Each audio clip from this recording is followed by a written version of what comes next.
What's up? It's your girl, Ladibree, and right now you're tuned in to R4L on the go. Y'all are here with Ladibree, the Ladibree. You already know, live from Staten Island, New York. What's the vibes? Being from Staten kind of hardens you a little bit because we're the forgotten borough, or a lot of people tend to sleep on us or have jokes or want to say what they want to say. You kind of learn that if you're going to step somewhere, you're going to step on a stage, you got to come with it. Not only for the sake of, proving whoever wrong or shutting people up. It's just like, you know what you rep, right? A lot of people talk about Staten Island in the context of Mob Wives and Jersey Shore and whoever else, you may identify Staten Island with. But we are the home of the most legendary rap group to ever exist. Wu-Tang Clan. So there's a badge of honor you should wear with that. So if you're a spitter and you come from that island, you walk with that and say, we can do this. And people slept on us before, so sleep on me now, see what happens. Ladibree is honestly a combination of a few different things. There's levels and layers to who I am as a person, right? I'm an intellectual, right? I self-proclaimed nerd and all that. But I'm a creative, I'm an artist. I'm a very passionate person who believes in essentially changing the world in whatever ways that I can. I'm truly a believer of the whole prospect of changing the world in little ways that add up. And the way you do that is to change yourself. But as far as who I am, I'm an artist that wants to make people feel something. I'm a person that wants to essentially find people that have a vision or have a passion the same way that I do and do what I can to help them be successful or help them feel like they can do whatever they put their mind to. And so that kind of transfers into my music and just my personality as a whole. In regards to balancing all of the things that I go on in my life from being, a corporate, I guess, wonder kid, right? It's what they call me.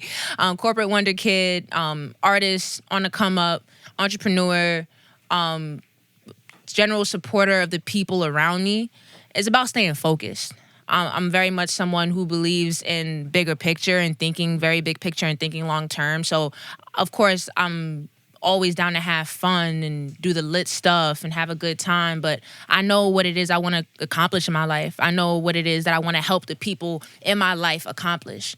And I feel like there's a certain level of focus that you have to have and have to commit to, right? If, I truly believe that, you have to do what you need. You have to do what you have to do what you want to do. My mom used to tell me that all the time. So that's what I took in regards to school. That's what I took in regards to sports. That's even what I take in regards to music, because you're not going to love everything that you do all the time. Things that are worth having are never easy to get. So sometimes it's trudging through the stuff that you may not enjoy all the time, but it's to get to that other side to where you reap all the benefits. So it's definitely focus and it's definitely vision and just passion for the things going on in my life. I care about my family. I care about my music. I care about learning and, understanding business. And I care about genuinely just seeing my dreams come true. So that's the focus. Love is everything for me. I think I wouldn't be where I am. I wouldn't be who I am without love.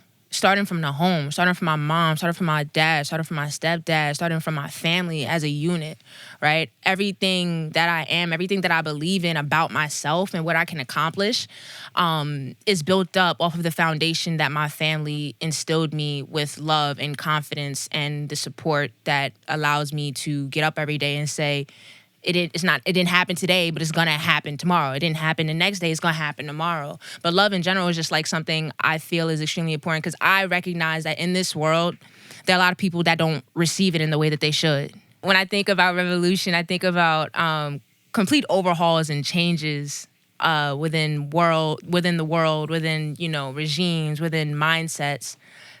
So typically you can look at it from a bifurcated standpoint as either being good or bad, right? But revolution to me is just the confidence and the willingness to do something different. Everything needs a revolution. A lot of people say if it's not broke, don't fix it.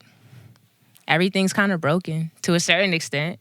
It may not be fully broken, but if there's something that you can improve on, create a revolution on your own and fix that one thing. See how the chips fall after that. Revolution is about pushing forward and daring to be different. Grooving in general is kind of just a manifestation of where I am as an artist, and not even where I am as an artist, where I see myself going, right? I am no longer afraid to do the things that I want to do. So that's a revolution in itself, right? As far as grooving goes, it's genuinely just tapping into what I want my music to be about, right? Grooving, the whole concept of the song or the whole concept of the vibe and how I wrote the song was brought about in the context of understanding that music has the ability to change a lot of people's situations. Sometimes music is the thing that you need to get up and move your body and dance and forget about the BS that happened yesterday. Sometimes music is what you use to get your friend out of a bad mood or get over a bad breakup. So really that entire song is just kind of letting the music take over, let it take all the pain away, to quote myself. I think mental health is one of the most relevant things for us to acknowledge as a society right now because of the impact that social media has on people's lives, whether we want to acknowledge it or admit it or not. There are a lot of people that are chronically online. And being chronically online can lead to a lot of comparison. It can lead to a lot of triggers. It can lead to a lot of delusion to a certain extent, right? But overall, being an advocate for mental health is just understanding that life isn't easy. You know, being in a world that's extremely imperfect can definitely take a toll on you. But ignoring it and acting like it doesn't exist and acting like you're not affected by it only makes it worse. I'm truly an advocate of trying to understand who you are as a person. You may not even be someone that identifies as having a mental illness or struggling with anxiety or depression or whatever the case may be from a scientific level. But, you know, it gets real. The sun starts going down sooner. You feel a certain type of way. You got to deal with that, right? You start recognizing that a certain situation puts you in a certain headspace and how you deal with people deal in the world, and it's altering how you move within your life. You got to deal with that. A lot of that stuff is emotional health. A lot of that stuff is mental health. The relationships you have with other people can have good or bad effects on your mental health. So I'm truly an advocate of just, having people that are there to support you and, essentially doing what is necessary to help you live the best life you can possibly live. You need the good and the bad. You're not really able to understand what light is without darkness, right? If you're someone who lives in light all the time, right? You don't understand what it's like to be happy. I'm not gonna say you don't. I feel like to a certain extent, you can't truly appreciate what it's like to be happy if you haven't understood what sadness is.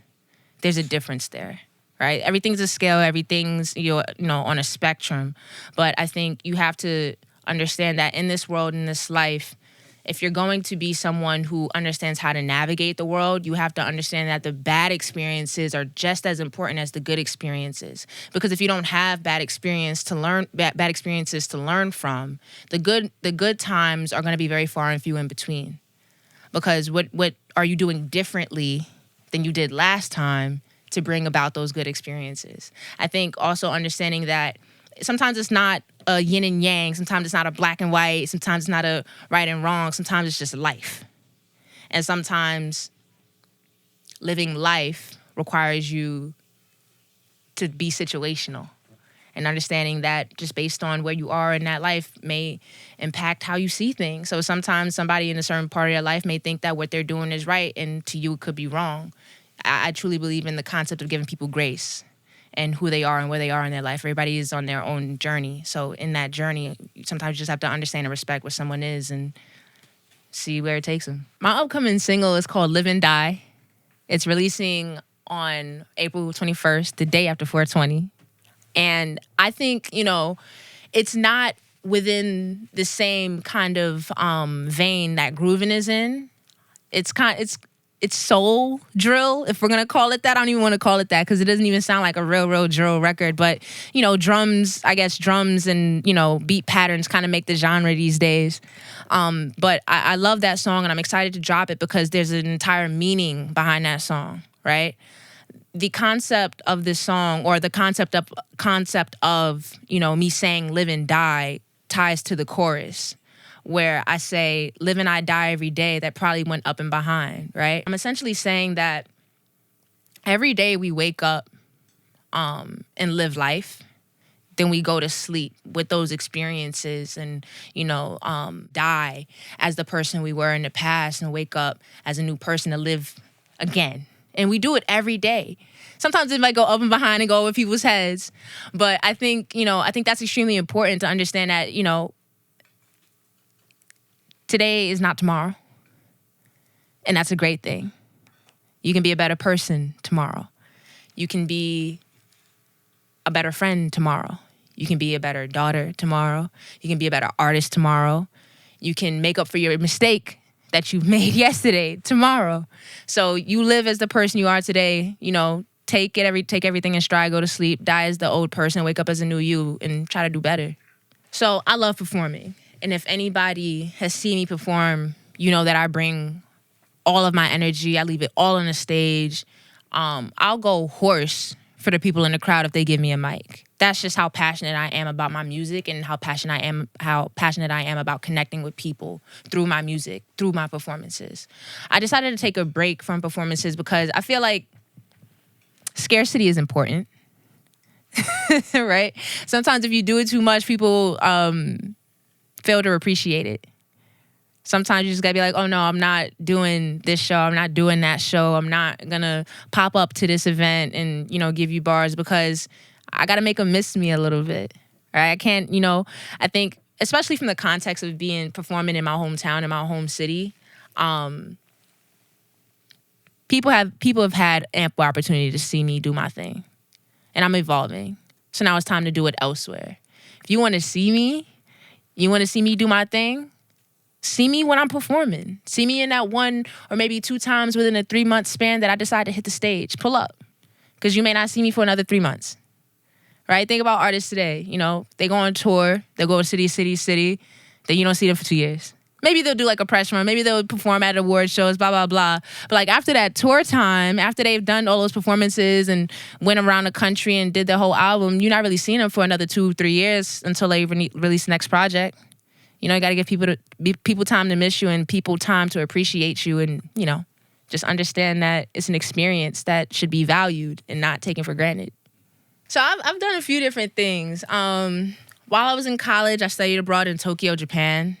While I was studying abroad in Tokyo, Japan, I, you know, met a lot of great people, a lot of great creatives, and ended up being able to perform out there a few different times, which I need to get back. I miss my Japan family. So if y'all seeing this, just know. You know? But I've done that. I've done South by Southwest, you know, with the homie Mix 718 and Mike Loco, MLM the team, really took us out to Austin, Texas, and we did what we had to do. I've performed side by side with Magic Jordan on some randomness at college. I've opened up for people like Bryce Vine, Rory, performed with Todd Rundgren. When I was in high school, I performed at Amateur Night at the Apollo, and I didn't get booed off stage. That's an accomplishment because people really come to the Apollo just to boo people. You feel me?